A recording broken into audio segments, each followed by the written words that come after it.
I welcome everybody once again.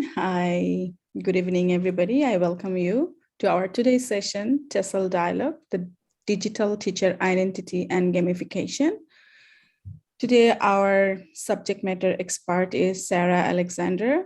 So before going to the introductory question, I would like to introduce her to our audience. Sarah Alexander is a multi-level ESL professor and a graduate of the first TESL Plus program, both at Sheridan College.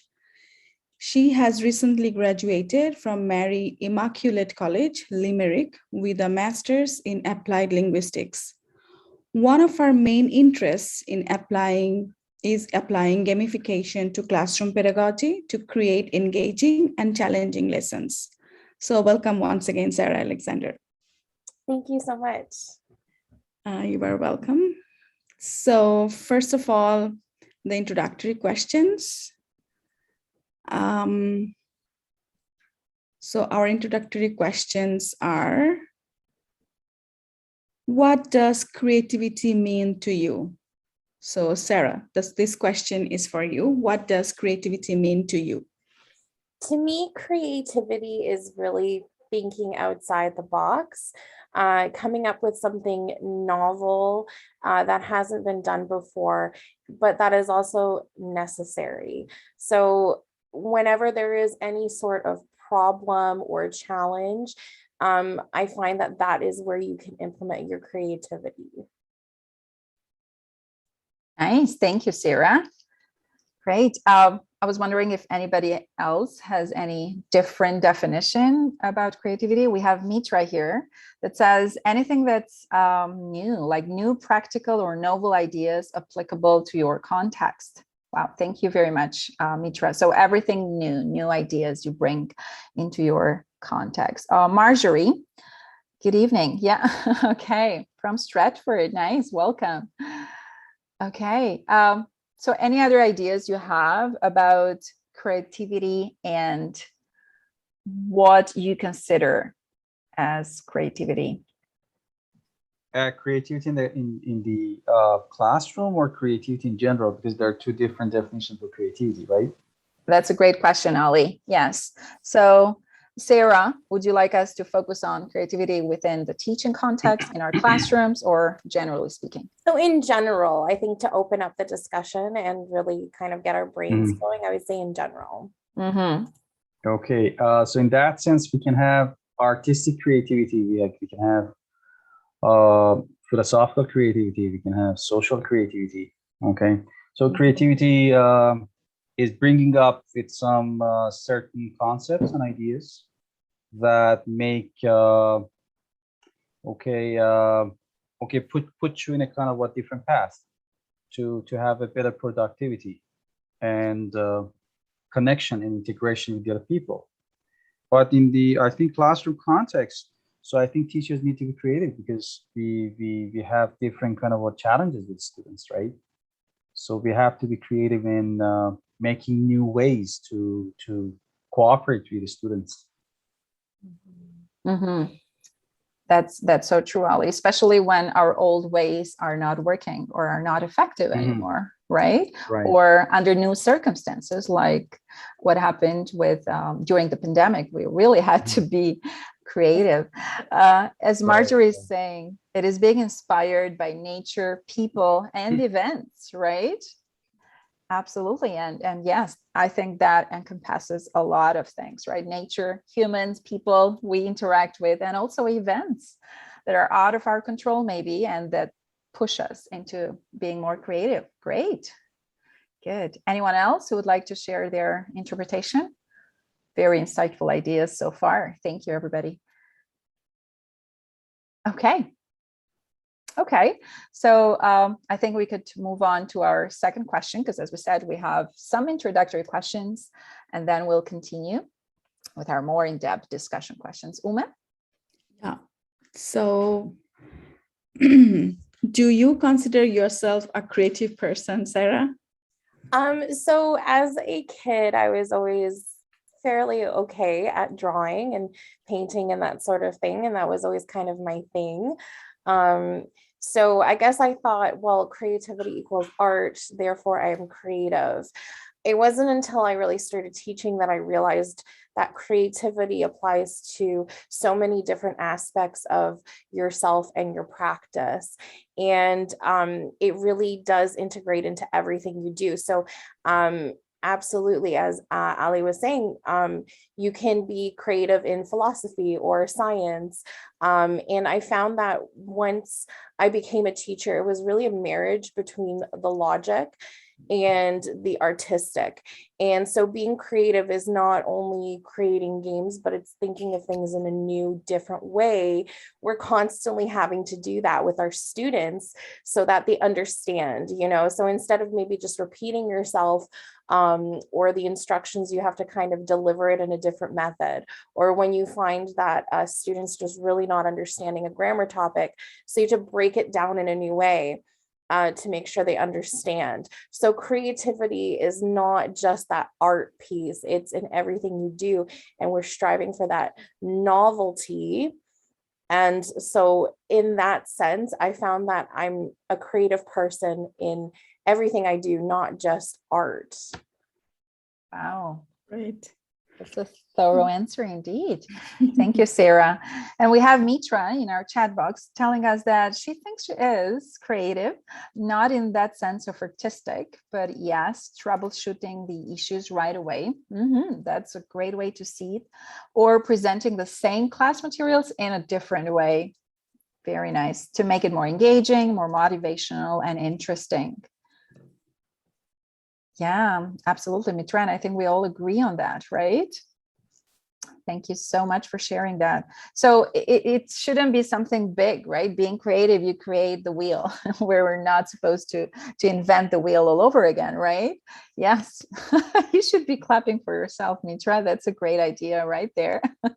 So you're creative when you find a solution, right? There's a problem, you find a solution as an instructor, and you're finding a new way to solve a problem, and that's being creative indeed. Other ideas? Do you consider yourselves to be creative in this regard? It is creativity, right? Anyone else who would like to share? Yes, Marjorie, please feel free to unmute yourself. I just wanted to say, like Sarah, as a young child, I was always very interested in, I loved art class. It was, I could just get lost in it. So as a young adult, I always got involved in taking, additional courses in creative arts. So pottery, photography, drawing, painting.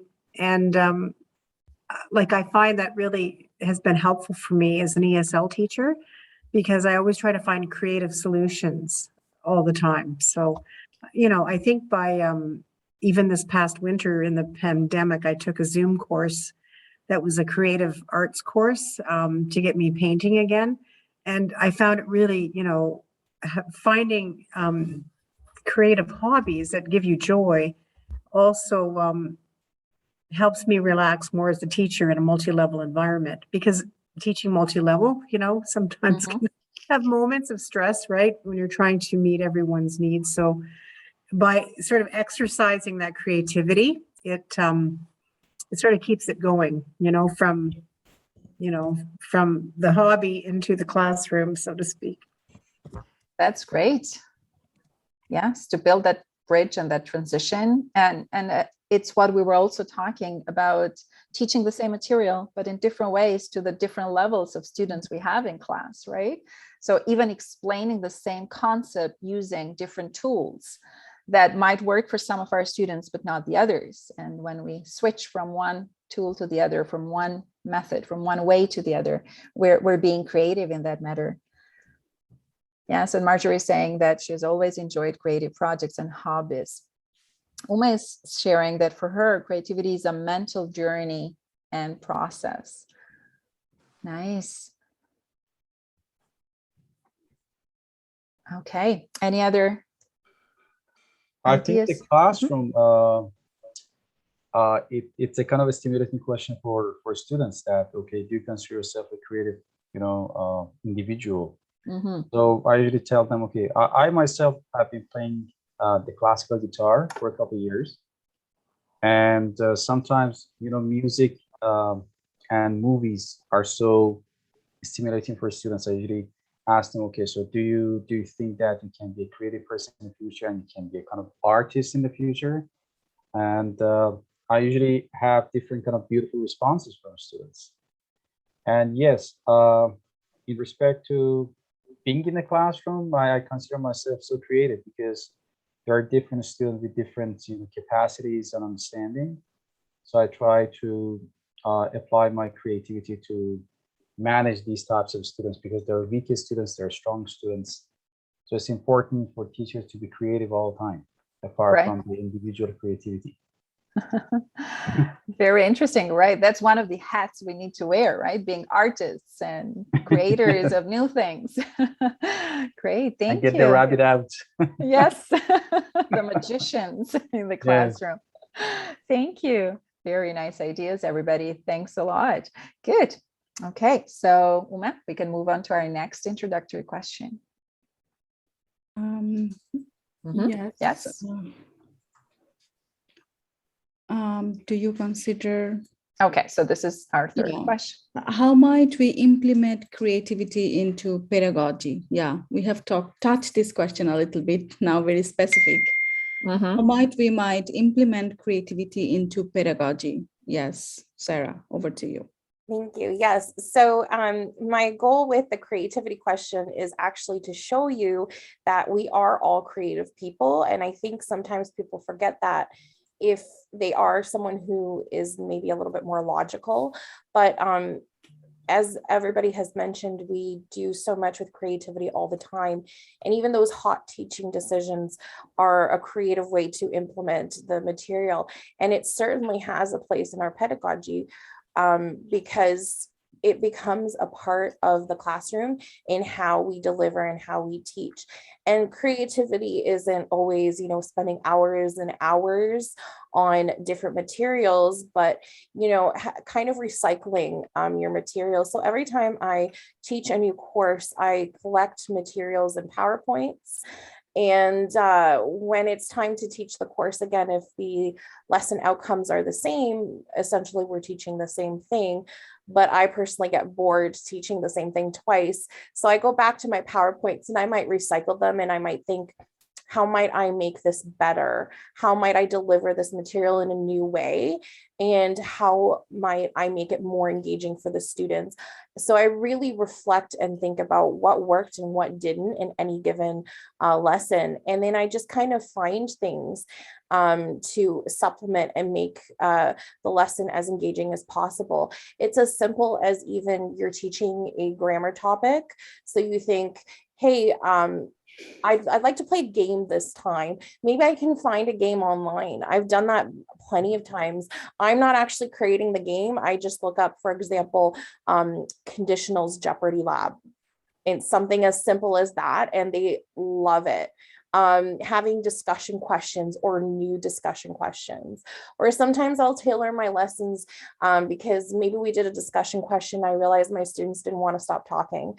So for example, I gave them an assignment and one of their assignment questions was, do you believe in love at first sight? And oh my goodness, they just talked and talked. So I took that concept and I thought, okay, let me create a lesson out of this. And we did a little mini Greek mythology lesson.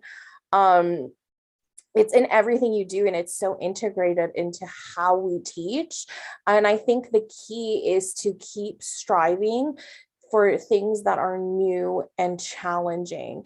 And if you keep yourself as both a teacher and a student, and you keep learning these new things, you keep searching for new materials and keep making yourself interested in the material and the lesson, that's how you create, how you make that creativity a part of your pedagogy.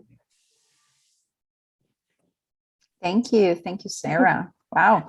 Yes. So being forever students. Absolutely. We know that, right? Don't we do that on a daily basis? And we have some great responses so far. Mitra is saying it depends on our students' age level topic, purpose, or even outcome. So it's multifaceted. Thank you. Thank you, Mitra. So implementation of creativity depends on all these elements for sure. We have to take them into account before creating something new into our classroom. And then we have Raj, who says creativity in pedagogy works very well in teaching vocabulary or while scaffolding important grammar concepts.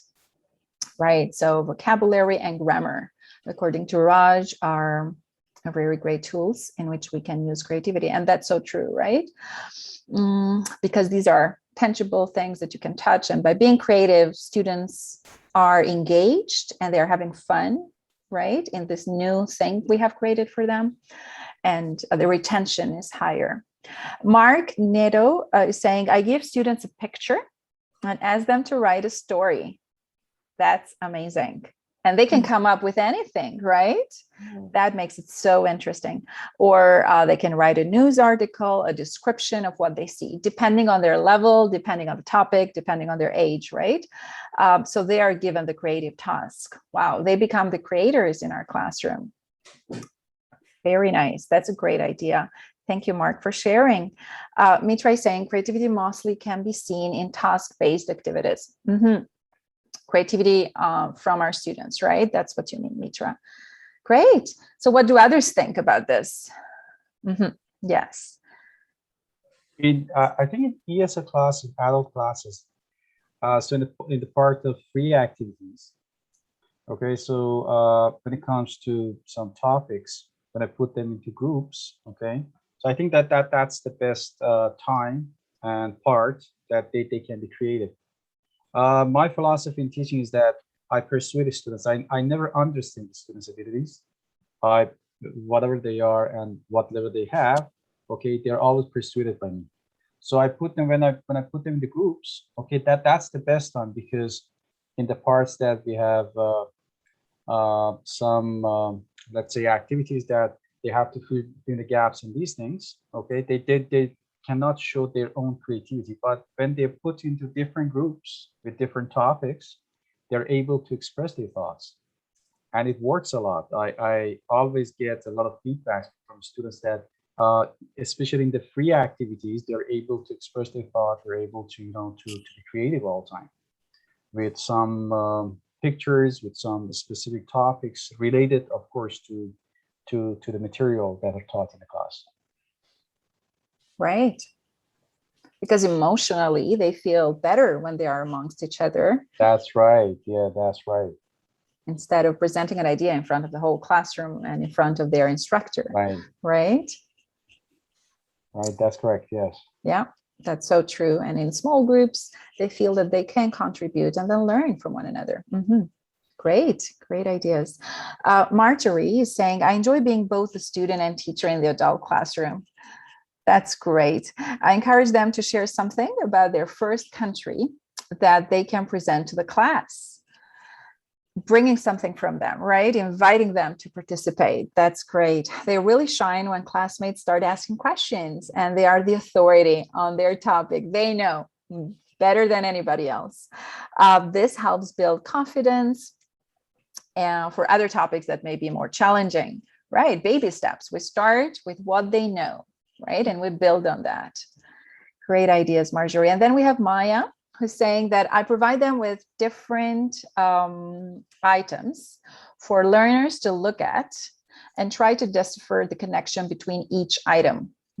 Some items include a stuffed herring, money, cookies, traditional costumes. Okay, so the connection between them, right? Okay, you present them to these different items. The topic was different occasions are celebrated in similar fashions, while the same occasions are celebrated differently. Wow. And that has them talk about it, right? Yeah, because they had no clue what's the connection between herring, where in Middle Eastern countries, for example, Easter is celebrated when you're eating herrings or smoked kinds of fish. While in other countries, you have the Easter egg.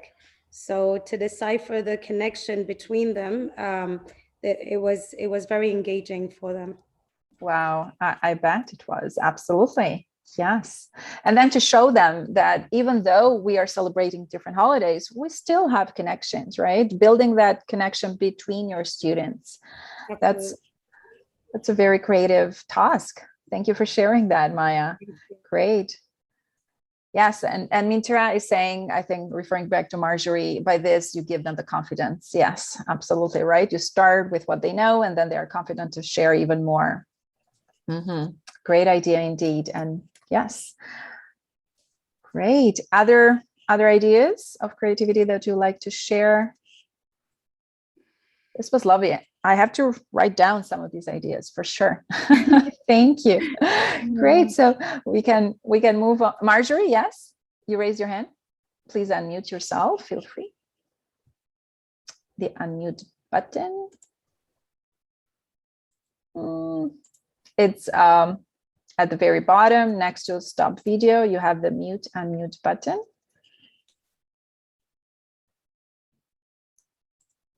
Oh, sorry. Once again, can you click once again? Okay, Yes. there we go. Mm-hmm. I just want to sort of expand on what Maya just said. We did that in relation to Thanksgiving. You know, what is all my students said, well, we don't have Thanksgiving in our country, and I said, every time we get together, for a birthday or any celebration, have you ever been to a birthday party without food? So then, my Korean student would say, oh yeah, we have a celebration called Shoshuk, right? And then another, the lunar festival from China. And then there was, Eid for the Arabic countries, or, it was just very interesting how people started talking about food. And then we talked about the kinds of food. And the bringing together of people, family and friends. And, it was very lovely because then they really enjoyed sharing with each other, and they learned a lot about each other's food and new food, like the herring, for instance. Smoked herring, right, would be new for, maybe someone from another country. So, yeah, good point. Absolutely. And food is always a great topic to start with and bridge that connection among students.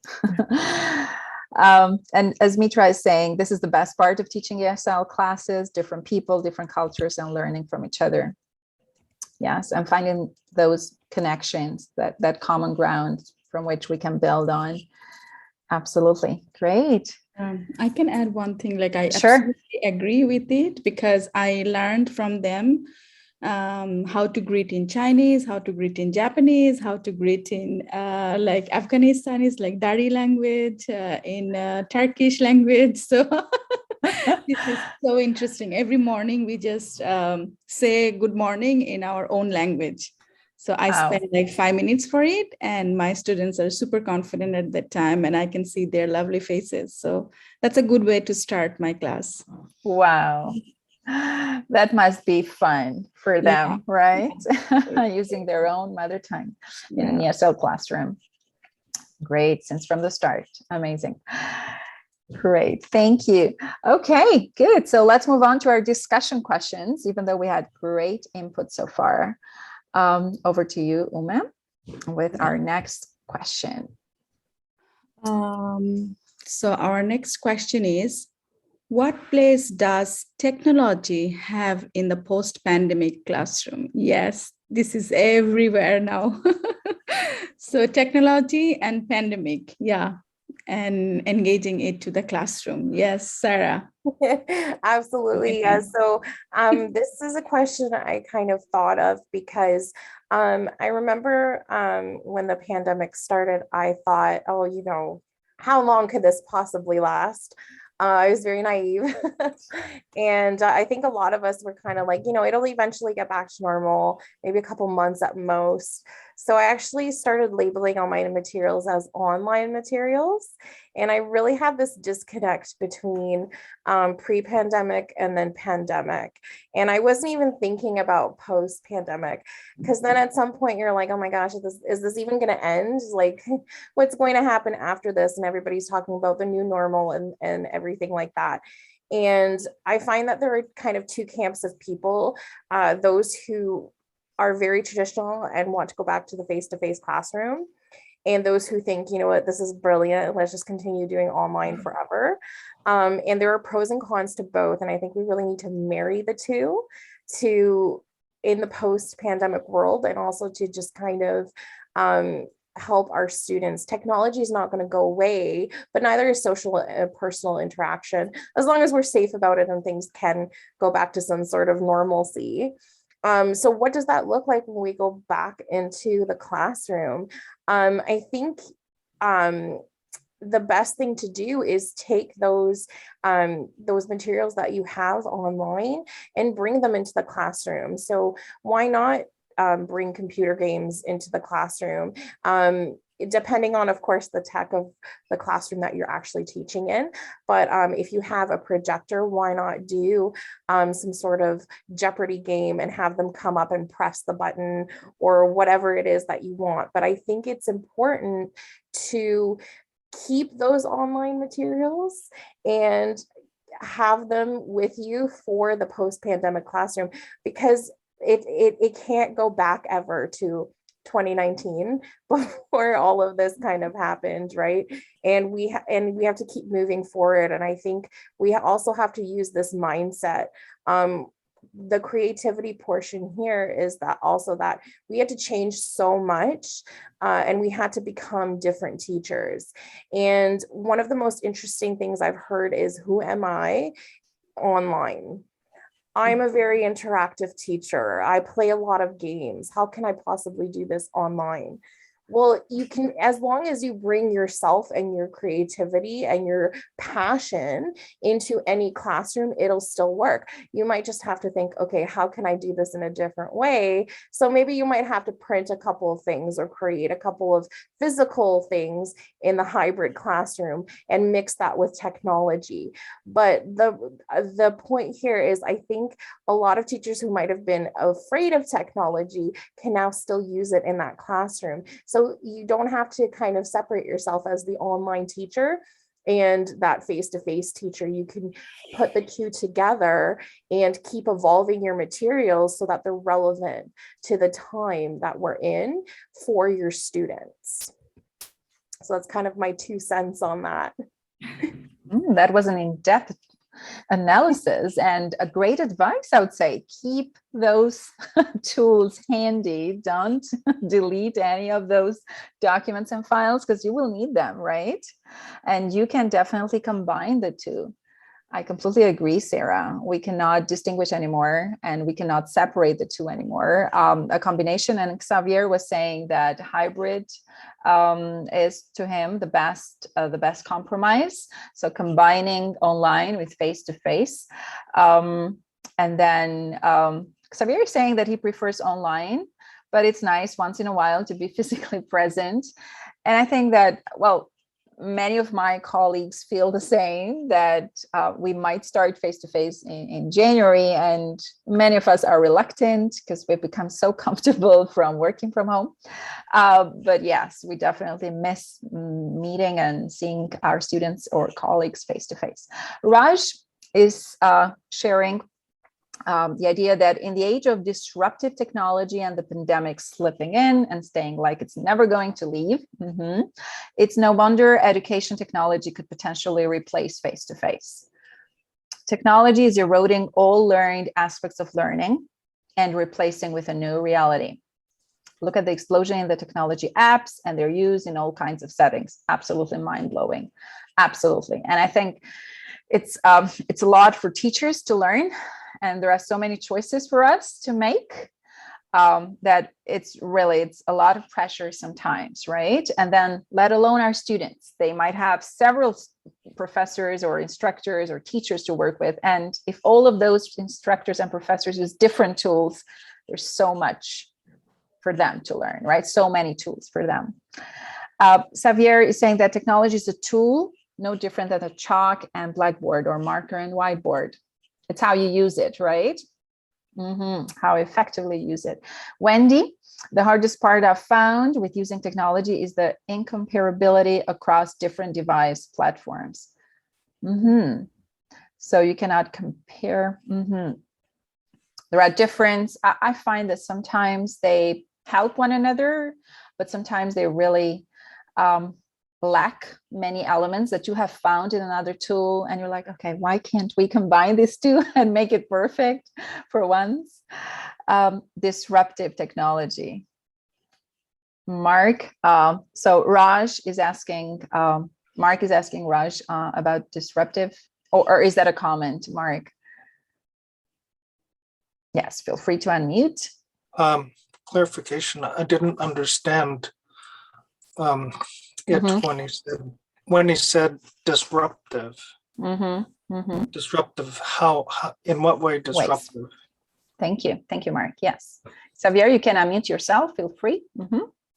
I think the disruptive in this case is that it completely changed how we teach, and I know that a lot of, when I was teaching online, I know that a lot of teachers like freaking out about, they had all their material physical, and then to transform the material from physical to a digital, and then to be able to make it easily accessible, and then be able to evaluate the material, because it's not the same evaluating online as it is physically.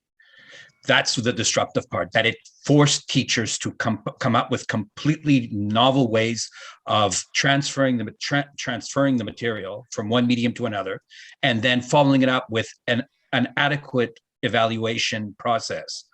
That, because I was teaching at a mainstream school, a government-funded school, public school. So we had this challenge where we had to, and even then the government made some modifications for the evaluation for the pandemic, precisely because it's just so complex and there's so much evaluation to do, that it becomes to the point that it becomes untenable. So they simplified it and said, let's only go for the essentials. So, for example, I was teaching French, and in my province, we had to teach poetry, theater, 3 different types of literary text. And what they did is they eliminated the poetry, the theater, and they only focused on like the 3 texts, because if not, it was impossible. So that's the disruptive part. Okay, right. That's the way I lived it. That it had to come, that overnight, literally overnight, teachers of 20, 30 years experience had to completely change their entire teaching method from physical to digital. And it's not easy. Absolutely. Yeah. It wasn't easy for any of us. And I think it will not be easy going back into classroom again, right? Changes are always hard. So Mitra agrees with Xavier, and she says, correct, but it needs upgrading our skills and learn the new tools. Not all of the tools are useful. Absolutely. Pick the ones that is in line with our objectives and we feel confident using them. Right. So the number of tools that are available to teachers is really immense. And the proliferation to the point there's too much. And then once you choose a program, the learning curve is quite high. It is for all of us, right? Now, handwriting skills is major downside for learners. That's a great point, Maya. Yeah, so handwriting, many of our students are losing or really cannot keep up with typing, as well as when they attempt to brainstorm their ideas, right? Typing them out, they might require more time, maybe. It's completely different when using a pencil and jotting down whatever comes to mind, as some learners might have a slow pace when typing. That's so true. That's so true. So it's not that they don't know, but it's their typing abilities. And especially at the beginning, these students did not sign up for an online classroom, right? They were forced to go into an online classroom. And I also think it's also for teachers. I've had student teachers do their own practicum hours with me. And many of them were like, I started teaching, I started this profession, but it was not my intention to teach online. And here I am, observing others teach online. I didn't sign up for this, right? So it's not easy. It's not easy it wasn't easy, I guess, because now we're so used to this that we're training ourselves, we're training others, we're helping one another. Okay, very good. So, right, Douglas is saying, I find using videos nice for teaching concepts, for situations and contexts outside of the classroom, especially when connecting the language with real world scenarios in everyone's daily life. Yes, and our students can play those videos anytime. not just in our classroom, not just in the physical classroom, but any time of the day or night, right? So they can replay it, they can watch it as many times as they wish. Uma is saying that she has heard the term phygital, physical and digital, right? Wow, that's interesting. Thank you for sharing that. I had never come across that term. Xavier says, Maya, not necessarily. Wacom now has tablets where you can now write. What's not clear, if you can write within a word processor and to convert handwriting to legible text. Yes, there are ways to go around it, but then it all depends on the institution, on the access to the platform, whether it's free, whether it's available. And I want to say that, like, we have pencils to write on notebook or something, but it costs like money, right? So it's a newer technology, more money you have to spend on, the topic Maya was telling, like handwriting. So we were used to it. But now if we want to write on tablet or maybe on my mobile phone, I need a device. I need to buy that. Like it's almost like $200 to buy that pen to write on tablets for note taking. So it's getting hard. Pressure is on us, right? Learners. I have to buy that if I want to, acquaint myself with the digital writing, digital handwriting. Right. And I think obstacle for learners. It's an obstacle. It's a financial obstacle. And many of our learners, let alone Wacom, I have bought that for, in my family, we use that. But then imagine students who didn't have access to internet or immediately to laptop. So I would say that initially it was hard. I had students who used their phone all the time. How can you write an assignment, an essay on your phone? So, right, that's hard. And I see some students still have issues with that. They still don't have access to a computer. So even though many institutions found solutions, but I think that, yes, as Mark is saying, inequity exists online, right? Exactly. There's digital divide, absolutely. Bluetooth keyboard, We need to train them and to teach them, right? The stylus are dropping in prices. Yes, Xavier. Interesting. Thank you, everybody. Jagdev is saying Xavier has done a great job in explaining how changes to technology is disruptive. It's also stressful for a teacher. Yes, we all agree. Yes, Xavier. Yes. Going back to the whole notion that what Jag was saying, that it was stressful for teachers, I'm just going to make a quick comment that this is something that really has irritated me to no end. Because back when I was teaching at a private institution, well, at a for-profit language school about 20 years ago, I was pushing my boss to go digital. And the digital in the old days was Skype. Okay, right. Back then it was Skype, and I kept saying we should go Skype and we need to. And I understand the resistance, and I understood that because back then the technology is not what it was today.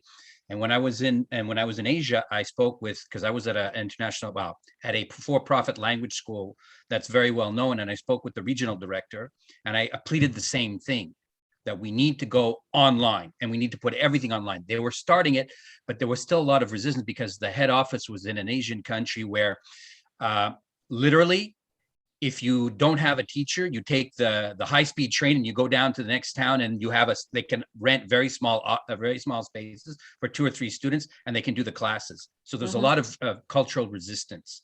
And when I came back to Canada, one of the things that really surprised me and really irritated me to no end was that the teachers had 20 years to prepare, because we've been saying that the technology, the internet is going to change that. And then you had UDX and you had Coursera, and still the teachers and nobody did anything. And when the pandemic hit, we were caught like deer in the headlight moments. So that's one of the things that as a technophile and who tries to use technology in education, I was a particularly, and I wrote in my case, I wrote to my provincial representative to protest this.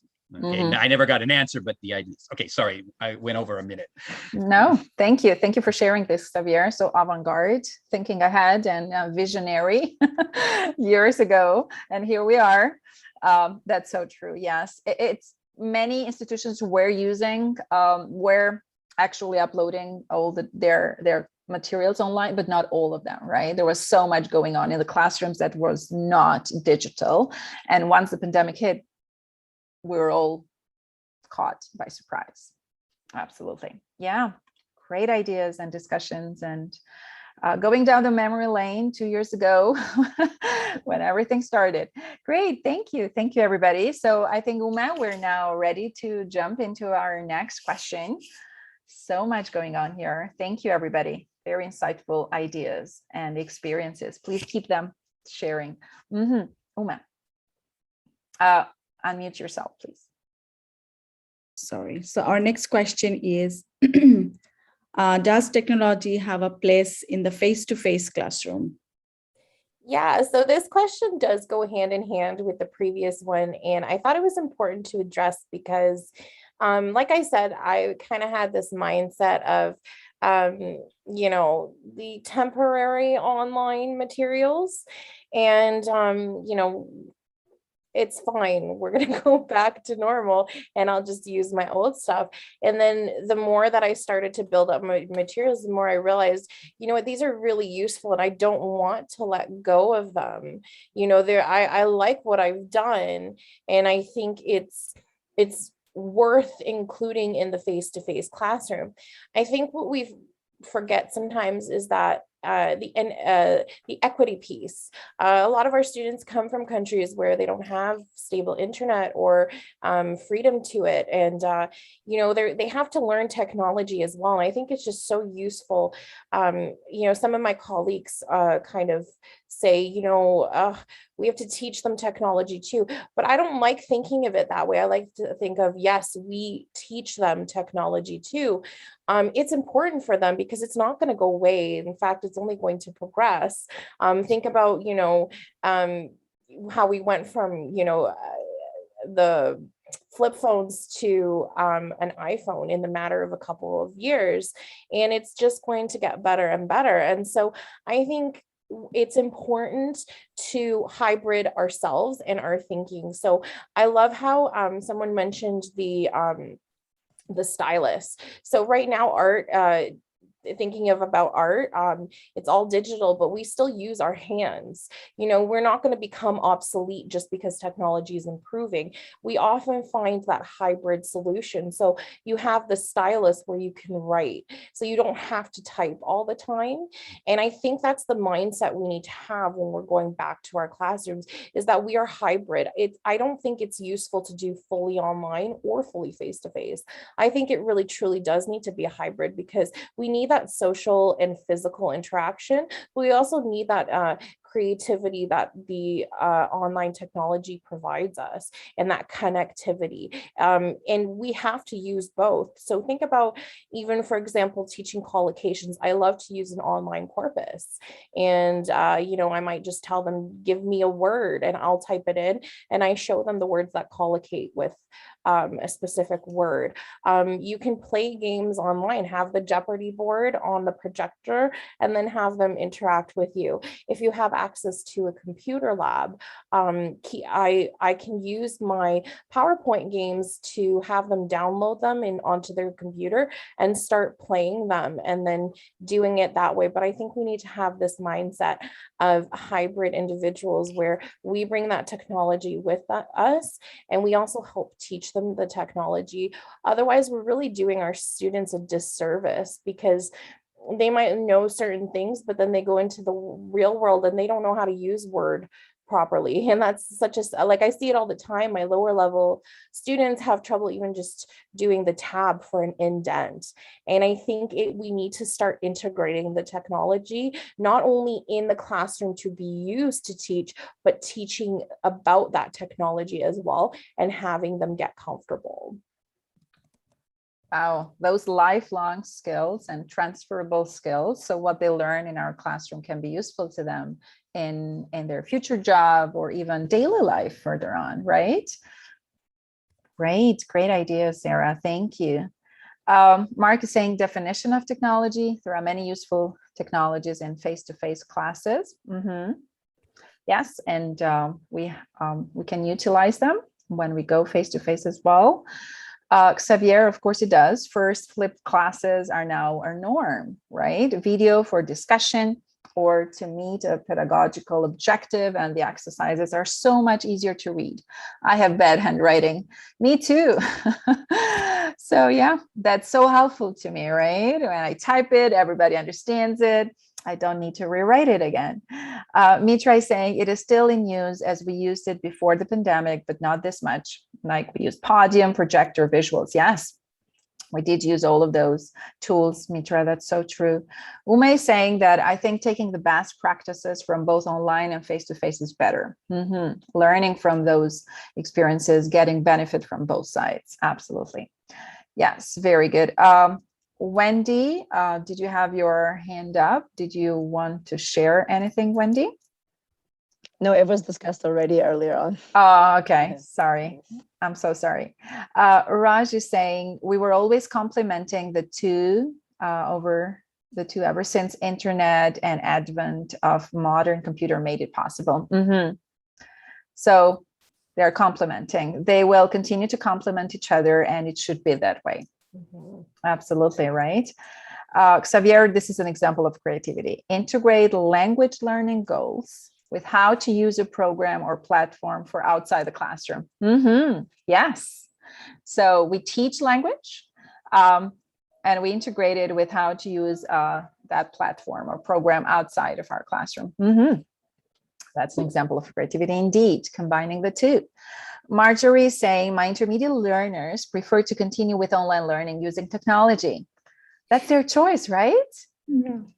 What are the reasons behind that? Do they give any reasons, Marjorie? We can't hear you. Yes. Well, I come from a smaller, setting, small city. So what happened is some of the classes in bigger cities were full, so I received the overflow. And so a lot of my learners are from, outside of my local area now. And I, have asked them, because before they all loved face-to-face, and now they're finding it's more convenient. They don't have to, a lot of them have jobs, my higher intermediate learners, and they can come home and relax, and they don't have to commute anywhere, especially in the winter. They do enough driving, some of them drive a half an hour to get home and then rush to an evening class. I have 2 evening classes. So they're a lot more comfortable. They don't have to worry about childcare if they're home. Like there are a lot of advantages. And I mean, we all thought the pandemic, I thought, oh, we'll be back to work in a couple of weeks. Well, almost 2 years later. Here we are. And I had, some struggles at first with transitioning to online. However, we were already using Google Classroom and smart boards and things like that in our classroom. So the only challenge I feel is that I feel that sometimes the feedback I spend more time actually with marking and feedback, and it's just not as convenient because you have to make kind of appointments, and sometimes your days get longer, and I always work more hours than, you know what I mean? Oh, yes. We all do. But yes, the marking at times I feel takes tremendous amount of, or I could just quickly mark things and I could make notes really quickly. But it's finding, some of my students don't have as much in the way of technology, their skills in technology. So they might take a picture of their handwritten, assessment. And it's so hard. And then they send it, and, then Yes. I get some people send it through Google Classroom, and some people just are afraid of it. And, so then there's all that, I'll get it sometimes 3 different or 4 different ways from my students. Yeah. So then the marking takes longer because you're trying to attach it to the assessment. And I just feel like, oh my goodness, Yeah, I can spend every day off just marking papers. So Absolutely. that is the challenge. However, I'm getting better at it. Yes, we're coping with it. We're finding solutions, right? But my learners are enjoying learning, and some of my learners have a lot of sort of tech savvy, and they teach in the class. They'll have a teachable moment for them. Oh yes, they know things I don't know, so that's great. That's so true. Yes, and we had a comment there that yes, students teach their instructors and professors and teachers lots of technology related materials, right? So Mark is saying that students really enjoy informing the teacher of how to use a new internet or computer function. They really do. And yeah, Sarah is saying that kids on the commute. So those are two big reasons why our students prefer to be online. Some others don't live here at all. Some others don't live in Ontario or in Canada altogether. And then the vaccine passports are another thing, right? So there are so many reasons. At least my students give me so many reasons why they would love to continue online, especially in the winter, Xavier. Oh yes, my commute was 55 minutes, so I don't miss that. Yeah, so same with the learners, as Uma is saying. Mitra agrees, it's true, and sometimes I get help from them, yes, from our students. They feel great when they give a hand to us, their teacher, and they feel more confident. They can do this, right? They become the teacher. And Xavier is saying workers don't want to commute, nor work in a downtown office. Right, but there are some downsides, like distractions in students' environments. That's so true, right? So many of our students are distracted because they are in their own house and they have people around them or just doing things at home. They forget that they are in classroom, don't they? Sometimes, especially when my students have their video and I can see what they're doing when I'm teaching them. And it's like, okay, I can see you, right? Yeah, so Xavier is saying this is the biggest bottleneck programmers need to address, how to make it easier for products and assessment. Yes. Marking, assessments, this is the big challenge. Marking has always been a challenging part of our job, and Mitra agrees, no matter face-to-face or online. Wow, so many nice discussions here. But yes, online is a real hassle. You can't mark with a JPG or a PDF or write comments in those formats. Yes. But the courses have become green courses. So pardon? These kind of courses have become green courses. Yes. And unfortunately or fortunately, learners, as we are visual learners, and it's really important to apply technology. Prior to this pandemic, it was a kind of important aspect of teaching that I had to show different kind of visual things to students to understand what I basically meant. In respect to, for example, teaching novel or poetry, it was important for them to understand what the concrete images are. So appealing to 5 senses are also more understandable for learners than just conceptualizing different kind of grammatical points for students. So when they see something, it's it's quite understandable for them. Then what do you call it? One picture is worth 1,000. More than 1,000 words. 1,000 words, right? Yes. So and we have saved, I think, millions of trees with. That's so true. The environmental aspect of it. Yes. And the interesting part is that you can have a private conversation with students in the breakout rooms all the time. But in the face-to-face learning, so it was not that comfortable for the students to have face-to-face, for example, conversation with the teacher. To talk about the weaknesses and the strengths, right? Right. But with online courses, we have this kind of possibility to have observation conversation with the students all the time. They can simply drop a sentence in the chat box and then meet with us, right? And it doesn't require much of our time and arrangement. Right. That's so true. There are lots of advantages for sure. Many.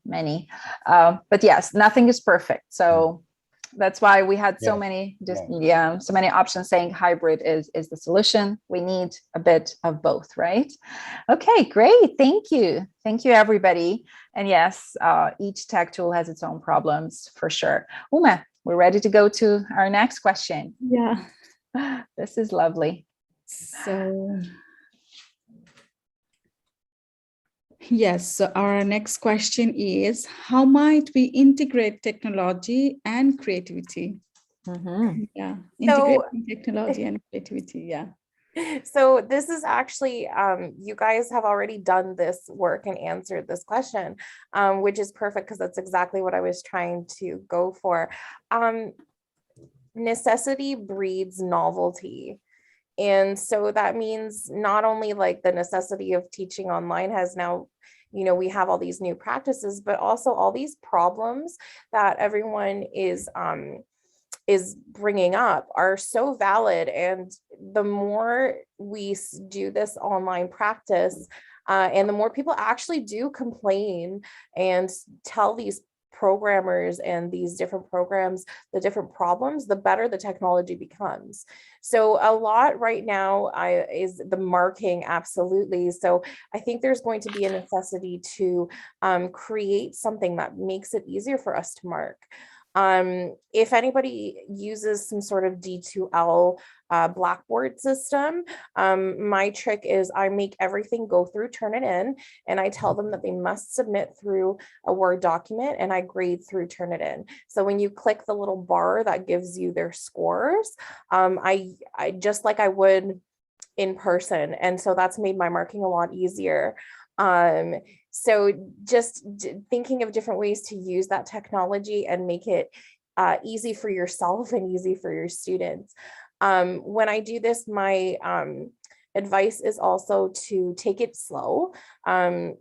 Think about what is feasible for you. You don't have to take on everything at once. I've slowly been improving my online practice. I mean, if I were to go back to March 2020 and go back to that class where I initially started teaching online, it was not great. And I keep getting better and better and implementing new things, and my courses become easier for my students as well. So to implement that need for technology, that's how we're using our creativity. So everything that you guys have been mentioning is just so wonderful. And just like it's going to have problems, and that's great. I love it because it gives you a chance to really think about things in a new way and invent new things. So for example, with Sheridan, I was like, why don't we create an online textbook that's interactive, you know? And we're starting to kind of implement that. And we've been working together a lot more as teachers. I feel like our community has gotten stronger because everybody's like, oh God, what do I do now? And it's so wonderful to see, like, even right now, all of us sharing all these different ideas. We're all using our creativity to integrate into that technology and make it better. And I think it's really important to keep striving to become better and better and to improve the tools that we have. Because if we don't, then they'll always stay the same, and you know, we'll never be satisfied. So everything that you guys are mentioning is so great, and something that needs to be kept in mind when we're either creating new tools to of the trade, or you know, making Google Classroom better and all of these different things, because I agree it's not great. And a little something that I like to do is I like to pick and choose different tools and use them for different things. So I might use Padlet for a couple of activities. I'll use different videos for other things. I love HP5, which is really great. And I try to use that and try to condense my materials. I use PowerPoint a lot. I also love to use Google Slides, and a way to kind of implement that creativity and technology in such a simple way is, how do you read together online? How do you do that now that we're all together? I was having trouble because I would give them their handouts, either PDF or Word, and the questions on the PowerPoint would say, which paragraph did you find this question? And then everybody would be lost. And then I'd be like, oh my goodness. And then I'd have to show them on mine. And then I thought, why not use Google Slides? And so now what I do is I make it a background picture, the text in different paragraphs. I give them the link, and then I have them show me which paragraph. Oh, slide 4, this line right here, and they can highlight it and they can play with it, and they feel like they can touch it. And that's just a simple way to have a little ingenuity in how we use that technology. I use it for drag and drop too. All you have to do is implement a background picture. You take some chunks of writing. For example, if you're trying to show them, noun versus adjective, you just have a table that you use as a background picture that has noun, adjective. You take little screenshots of certain words from the internet and you paste them all there, and they move it around, and they can put them in the different categories. Just simple things that we can do to add that creativity to the technology and have our students make use of it. Great ideas, thank you. And the chat box continues to pop up. So Kahoot mentioned here for various purposes. And then Xavier is saying technology is subordinate to creativity. The former is just a tool, just like chalk and blackboard, right? Right. Very good. So Mitra is saying it was a great tool to evaluate their grammar competency and presentation skill, confidence, engagement, and spelling. Curating is another time sucker. This is where teaching communities will come to the fore, right? So we're here to improve technology, right? Because we're using them on a daily basis. We're always analyzing and being critical over what's working and what is not. That's why we switch from one platform to the other. We teach one another, as Sarah is saying. We've built this community of practice amongst us in all our institutions, and we try to share with one another what's working, what's not, and how to go around issues we're having in all the tools and technologies we use. Great. Other comments? Anyone who would like to share anything, feel free to use your microphone as always. So we all agree, right, that technology will always be there, will always be present, right? And we can always integrate the two. Okay, so Douglas is saying that technology can be used to assess their knowledge of the material. Okay, so if we build an assessment tool that's quick for us to assess, I agree, right? For example, they can create Flipgrids, great, to demonstrate their oral speaking skills, right? And we can listen and assess them. Absolutely, Flipgrid is a great tool. Indeed, I've used that several times. Raj is saying you can use Kahoot to create quizzes. You can use Animoto to record audio and videos. You can use Google Forms to provide assignment, or use Padlet to brainstorm ideas, or mind mapping. The possibilities are endless. They are indeed, but we have to choose some. Yes, as Sarah was saying, you pick some of these tools and then you play around with them. Not all that are available in the market. That's impossible. That's so tiring for us and our students. The problem is that these technology apps are killing intrinsic teacher creativity. That's a great view. You are constantly looking for apps that work for ideas that have come to your mind. That's a great point of view indeed, right? Raj, that's why community-driven curating of content software is so vital. Yes. Great. Any other ideas you would like to share? So pick some, get better and better in using them, play around, don't stress out. If it doesn't work the first time, keep trying. Ask around. There are so many people ready to help you. Do these programs make a lazy teacher? We always have to do the grading, the marking, right? It never stops. So no, Mitra is saying no, Xavier is saying no. No, we still need to be there, right? I think technology cannot really replace a teacher altogether, or even make them lazy, because there's still work to do. It's bridging those activities together with having that final goal that you want to achieve. Great. Thank you. Thank you, everybody. It's been very time consuming to learn. Yes. Yes, Wendy. Time consuming, but I would say worth it in the end, right? If we keep using them when we go face to face, it definitely worth the time. It's like asking if chalk blackboard or marker whiteboard makes us lazy. Okay, good. Uma, we can continue with our next question, and then our discussion board and group discussion. Okay. Games. Yeah, so now your favorite topic, I guess, Sarah. Can games supplement or hinder learning?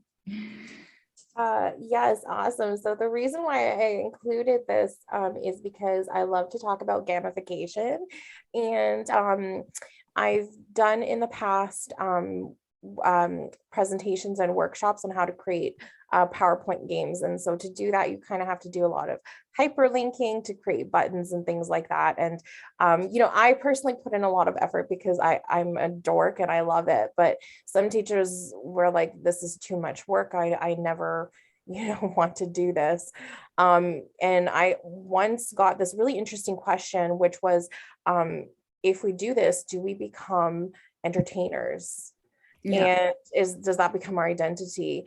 And I think that's what kind of prevents teachers from using games. And my answer is no, absolutely not.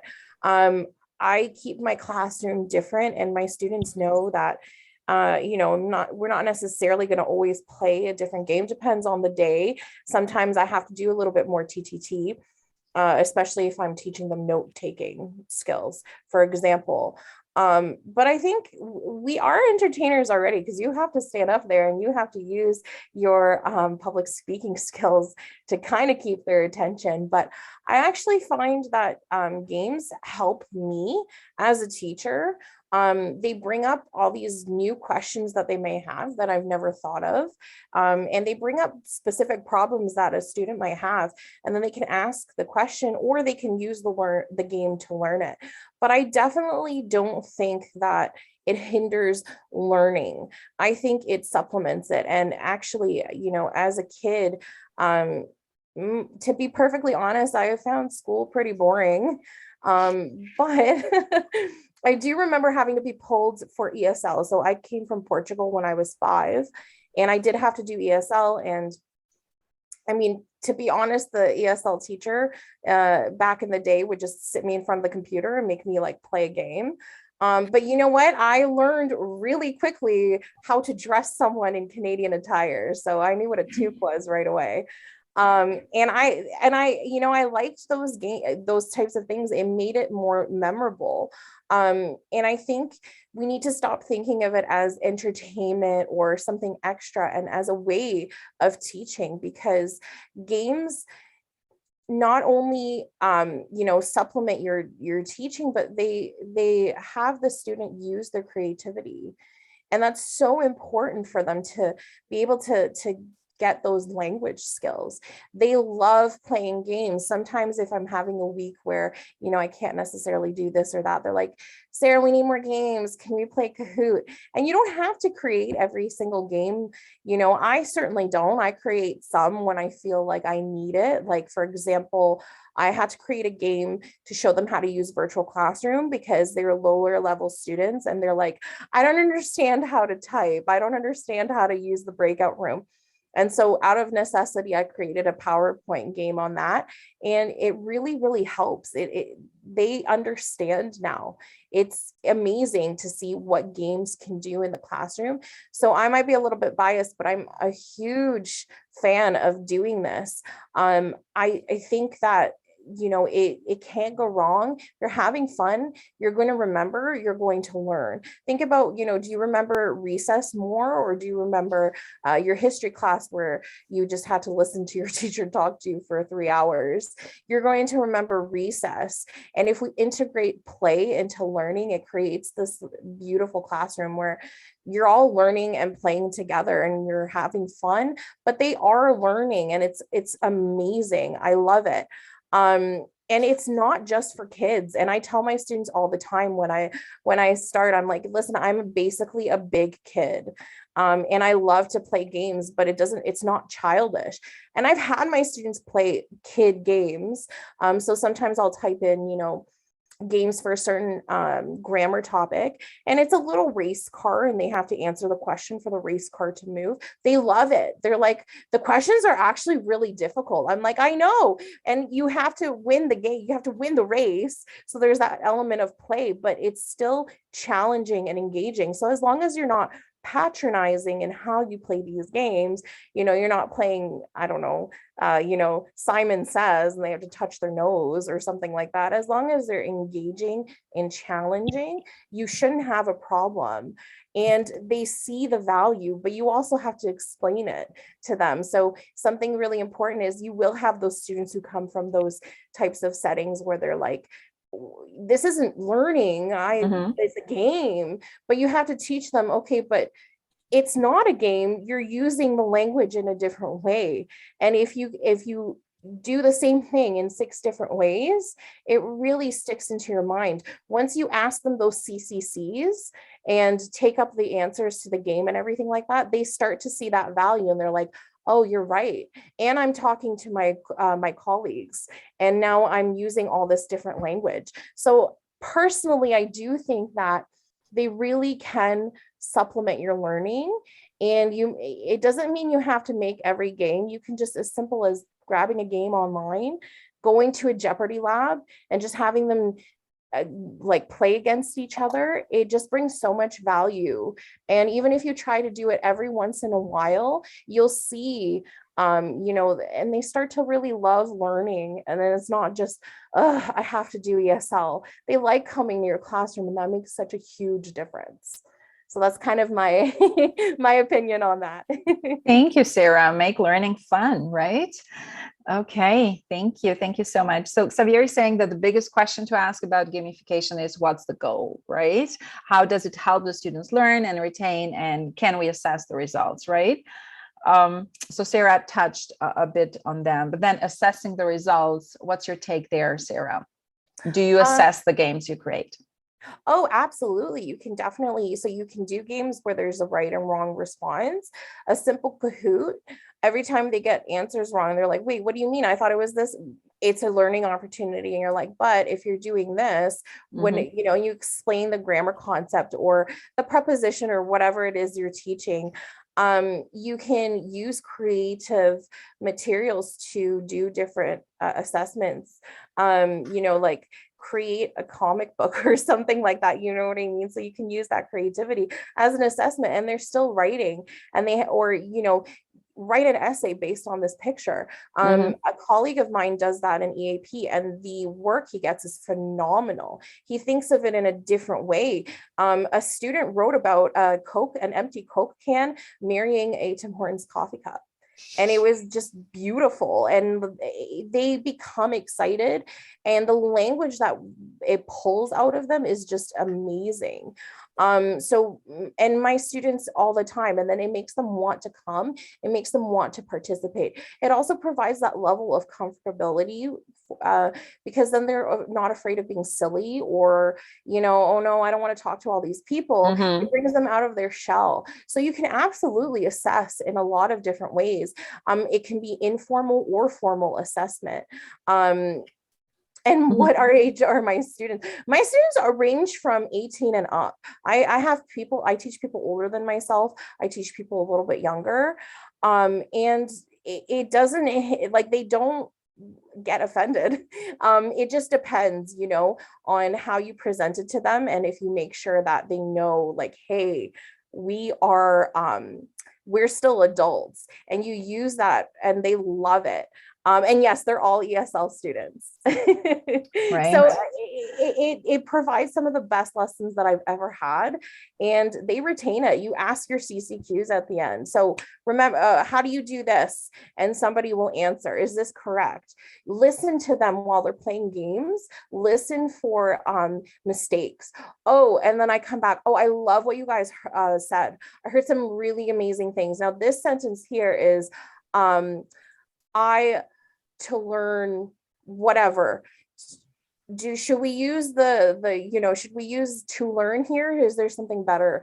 Or they're using the same words and you're like, I love this word, but is there a different word that we can use? You can bring up so much from them playing games together in breakout rooms even, and bring it back to the classroom and say, hey, I saw this. Let's talk about it. Is this correct? Is there a better way of doing this? Can we maybe condense this? And they love it, and they learn, and it's amazing. That's all I can say. Once you try it in your classroom and you just see that joy and what they pick up, it's amazing. Thank you. Thank you so much, Sarah. And thank you everybody for the questions and comments. And I think Sarah answered many of the questions. This is great. Now it's time for you to go into breakout rooms. So we're running out of time. It's 8:20 almost. We have 10 minutes left, 11. So we'll give you 7 minutes to go into breakout rooms. And Ume, if you could share the breakout room question for our attendees, and you can feel free to discuss this question into your own breakout room.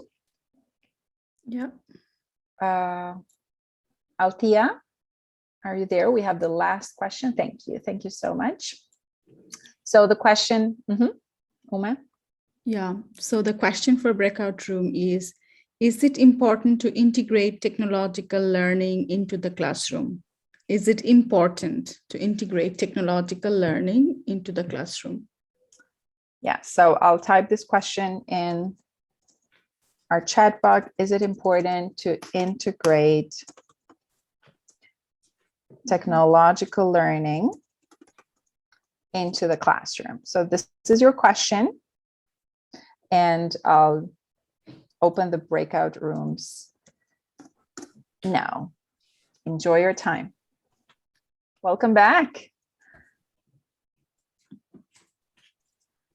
Hi again. I know you needed more time. Am I right? It's never enough. Breakout rooms are too short all the time. But yes, it's 8:29 already. So welcome back. Nice to see you, Mitra. I hope you're all doing okay. That's the reason that I didn't want to share, my chronic, neck and shoulder pain is back because of, spending most of my time at computer. Yeah, that's one of the drawbacks, right? Yeah. Side effects. Thank you so much for everything. Sarah, that was really great. Thank you. So we're not done yet. Please bear with us if you can. We fully understand if you have to leave. It's 8:29 already. So we had room 1, we had Ali, Douglas, and Jagdev. If you could share with us, one of you could share with us what you discussed, that would be lovely. Anyone who would like to share whatever you discussed in your room? Yes, we were basically talking about the importance of technology in classrooms most of the time. Douglas believed that, okay, so it's really important to make his students know with these kind of technological, let's say, apps. And also we talked about, the kind of games that can be used by appealing to technology. So we were talking about the students' background, so who they are and what level they are. So technology can be so functional for them in these kind of classes, I think. Whether they're adult students or whether they are just high school students, in both cases. Nice. Thank you. Thank you so much, Ali. And then the second group was Marjorie, Mark, Maya, and Mitra, all M's in a room. Any one of you would like to share? Yeah, Maya. Mitra said that she would go on and share the items with us. No, I'm That joking. was you, my dear. So Maya is going to take, the responsibility for this. Thank you, Mitra. Just 1 minute, Maya. Thank you. No worries. No worries. So we did say, and Mark also had said, should we do it an equal percentage to have physicality or doing it online? And then we discussed very quickly about the hybrid aspects. And I had shared, one of my challenges is you never know when the students are actively engaged, hearing their siblings in the background or other family members with a limited space. Are they really doing the work, or are they just nodding their heads while listening to the TV being on? For me, for example, I shared my challenge that, when my little ones are in the house, I have to pause my online teaching versus, as Mitra had mentioned, that she does miss, going to the photocopier and just printing the things out, being in the class environment. Even if you have students daydream, they can always go back to the class, environment or learn from their peers, rather than you can turn your video off and you never know what your student is doing. So I don't know if it's a 50-50. For some, it will always be, a high percentage, just according to how well they can accommodate their, teaching and learning methods. It's never perfect, right? It's a golden needle, but it's never perfect. Thank you. And then in room 3, we had Raj, Wendy, and Xavier. Anything room 3 would like to share with us? Raj? Yeah, just very quickly. I think the discussion we had was the technological bottlenecks, especially when you have incompatible devices. You have some countries which can't use certain platforms because of legal issues or prohibitions, and what can be done. What can we do? And basically, I think we came down to two conclusions. One, that we're facilitators and we do the best that we can. The second one is that we're really, as teachers, as a community, we're really going to have to pressure the tech companies to start listening to us. Mm-hmm. Okay, and not just, you can put out this nice platform, educational platform, but listen to us what we tell you, what we actually need. Because don't throw in these esoteric functions that look cool, but don't really help us. And so that was the two major conclusions we came to. Absolutely. Drive the changes. Mm-hmm. Great. Thank you. Thank you, everybody. This was so insightful and you shared amazing ideas. If we could share Sarah's email contact details, that would be lovely. Yeah. So here goes Sarah's contact detail. If you want to be in touch with her through the email or LinkedIn, here goes her contact details. Thank you. I'm always happy to have a chat and share resources and everything like that. So please, bug me if you have any questions or anything like that. Thank you very much. No problem. I was just going to say, the thing that I hope you got from this is that you are a creative person. And as long as you are a teacher with an open mind and are willing to try new things, even if they fail, that's the key to success in my books. That's how you become a better teacher today than you were yesterday. Wow, that's an amazing message to close, Sarah. Thank you very much.